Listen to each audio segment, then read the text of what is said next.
네, 안녕하십니까.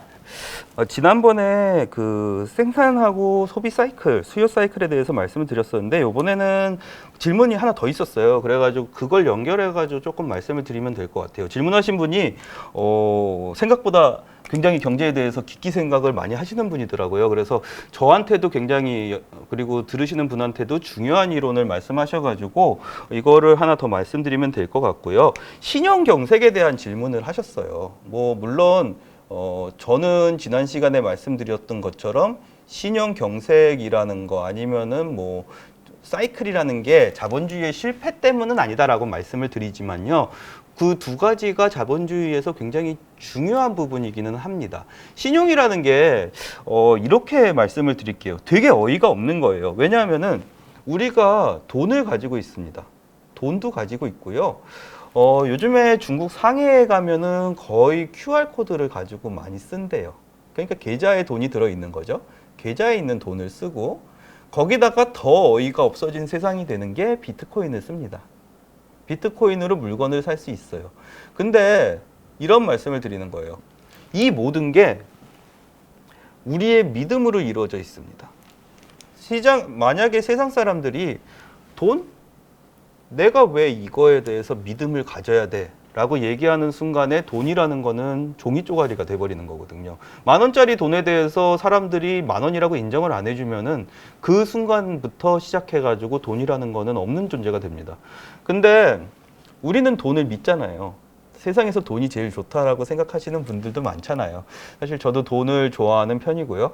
그렇게 보시면은 신용이라는 게 뭐냐 하면은 돈을 돈답게 있게 해주는 물건입니다. 믿음이라는 거, 그러니까 화폐가 여기 있다. 아니면 레버리지 상으로 우리가 돈을 빌렸는데 그 돈을 빌린 게 나에 대한 믿음으로 돈을 빌릴 수가 있다. 라는 여러 가지 부분들에서 신용이 들어간다라고 생각을 해주시면 될 것 같고요. 서브프라임 사태에서 대부분의 경우에 이런 겁니다. QE를 많은 분들이 얘기하세요. QE라는 게 퀀티테이티브 이지라는 거는 아실 거고 당연히 이게 뭐냐 하면은 돈을 풀었다예요. 돈을 풀었는데 이게 돈을 푼 이유가 경제를 성장시키기 위해서라고 생각을 하시는 분들이 가끔 계십니다. 근데 제가 말씀드리는 것 중에 하나는 금융위기가 생기면서 질문하신 분이 얘기한 것처럼 신용에 대해 가지고 문제가 생기기 시작했습니다. 이 신용에 문제가 생기기 시작하니까 QE를 통해 가지고 그 문제를 해결하려는 의지를 보인 게 돈을 푸는 과정이었다라고 말씀을 드리는 거고요. 이게 왜 이렇게 되냐면은 뱅크런이라고 얘기 들어보셨을 거예요. 자주 들리는 얘기지만 은행이 있습니다. 은행에 내 돈을 저금을 해놨어요.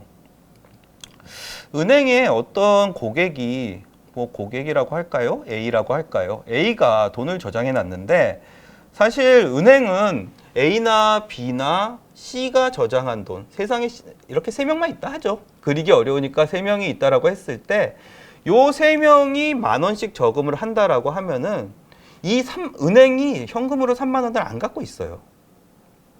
그럼 문제가 되는 건 뭐냐 하면은 이 정도 수준이면은 계속해서 돈을 돌릴 수 있겠다라는 수준의 돈을 은행이 가지고 있거든요. 근데 뭔가 세상이 망할 것 같으니까 고객들이 A하고 B하고 C가 내 돈 내놔 그랬어요. 난 돈으로 갖고 있는 게 안전할 것 같아 라고 얘기를 한 거고, 그렇게 되면 은행의 입장에서는 30,000원을 모두 돌려줘야 되는데 그 30,000원이라는 돈이 없는 겁니다. 이렇게 되면은 뱅크런이 생겨서 이 3명이 뱅크로 뛰어가서 돈 내놔 그랬을 때 은행이 못 주면은 결국에는 파산이 되는 거고요. 파산이 하나둘 나오기 시작하면은 파산이 계속해가지고 연쇄 반응을 일으키게 되거든요. 그게 금융위기라고 생각을 해주시면 될 것 같은데, 정부에서 한 일은 뭐냐면요. 시장에 돈을 무지하게 풀었어요. 헬리콥터 머니라고도 얘기들 많이 하잖아요. 돈을 무지하게 풀었어요. 그러면은 사람들은 무슨 생각을 하게 되냐면은 시장에 돈이 이렇게나 많아? 그럼 은행에도 돈이 많고 은행이 파산을 안 하겠네? 내 돈 그냥 저금해놔도 전혀 문제가 없겠네라고 생각하게 되는 게 요 신용 QE의 역할이라고 보시면 될 것 같고요. 그래서 최근에 저희가 이제 말씀드리는 것 중에 하나가 금리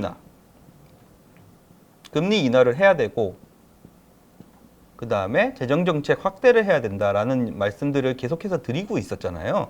이거는 사실은 엄밀히 얘기하면은 금융위기 당시에 폈던 QE 정책하고는 같은 정책이 아니라고 보시면 될 것 같아요. 이거는 시장의 안정화를 위한 거예요. 아, 시장에 돈이 이렇게나 많으니까 걱정하지 마. 그게 QE의 목적이었다라고 보면요. 근데 이런 거예요. 시장에서 금융경제학의 개념에서 보면요. 이게 돈이라고 보면은, 시장 전체에 있는 돈이라고 보면요. 얘가 이런 식으로 시장의 경제를 돌려요. 시장의 경제를 돌리는데 QE를 펼쳐가지고 이게 얼마나 회전하느냐가 문제거든요. 이게 많이 회전하면 할수록 시장도 같이 회전하죠. 시장이 여러 번 회전을 하면 할수록 크레딧이 올라가고요. 크레딧이 올라가면은 경제의 성장을 이끌어냅니다. 근데 문제가 된 거는 안정화를 위해 가지고 돈을 엄청 많이 풀었더니 돈의 양이 이만해졌어요. 돈의 양이 이만해지니까 과거에 한 바퀴 돌릴 수 있었던 거를 돈이 너무 크니까 난 잘 안 돌아가는 거예요. 이게 잘 안 돌아가니까 시장 전체적으로 봤을 때 안정적으로 있기는 하는데 얘가 잘 못 돌아가는 거예요. 얘가 잘 못 돌아가면 어떻게 하느냐? 크레딧을 올리기 위해 가지고 인위적으로 금리를 낮춰주고요. 정부의 힘으로 얘를 끙차 하고 돌리는 거예요. 그게 재정정책의 확대입니다. 그 두 개를 펼치는 거는 안정화가 아니라 성장을 위한 정책이에요. 돈이 많은 거하고 성장하고 동일어가 아니라는 거를 일단은 개념상으로 가지시는 게 좋을 것 같고요. 두 번째로 가지셔야 되는 거는 신용 문제가 발생했을 때는 위기가 닥치는데 위기가 끝난 이후에 크레딧이 안 늘어나는 문제가 닥친다고 하면은 성장이 안 나온다 라는 개념으로 접근을 해주시면 될 것 같고요. 그렇기 때문에 보통 OECD를 보셔도 되고 여러 가지 개념들을 많이 보시는데 그런 개념들을 보시는 과정에서 지금은 성장 구간이다 아니면은 지금은 위기에서 회복 구간이다 이런 얘기들이 많이 나오는 애들이 있어요. 그 순간에 필요한 정책이 뭐고 그리고 그 순간에 왜 이런 정책을 펼치고 있느냐라는 거를 생각해 주시는 게 좋을 것 같고요. 그래서 말씀드리는 것 중에 하나가 최근에 선진국에서 금리 인하를 계속하고 있습니다. 특히 ECB에서 금리 인하를 하는 모습을 강하게 보여줬고요. 거기에 더해가지고 이머징은 최근에 대부분의 국가에서 금리 인하를 하고 있어요. 금리 인하를 하고 있다라고 보시면은 지금 구간이 어떤 구간이냐. 재정도 늘리겠다라고 얘기들 나오고 있잖아요. 재정도 늘리겠다라고 얘기 나오고 있고 인프라 투자 중요하다는 얘기 계속 나오고 있고 그 얘기는 무슨 소리냐면은 선진국하고 이머징국하고 동시에 경제를 올리려고 하는구나. 그러면은 결국 무슨 일이 생기냐면요. 지금 크레딧이 굉장히 안 좋았어요. 크레딧이 굉장히 낮은 상황에서 결국에 이런 정책들이 나오면은 일단 크레딧은 오르고 봅니다. 일단 크레딧이 오른 다음에 질문하신 분이 말씀하신 파산이나 아니면은 역자금융이 나오거든요. 아직 크레딧이 올라간 구간이 아니에요. 그러면 이걸 올리기 위해서 기를 쓰고 노력을 할 거고요.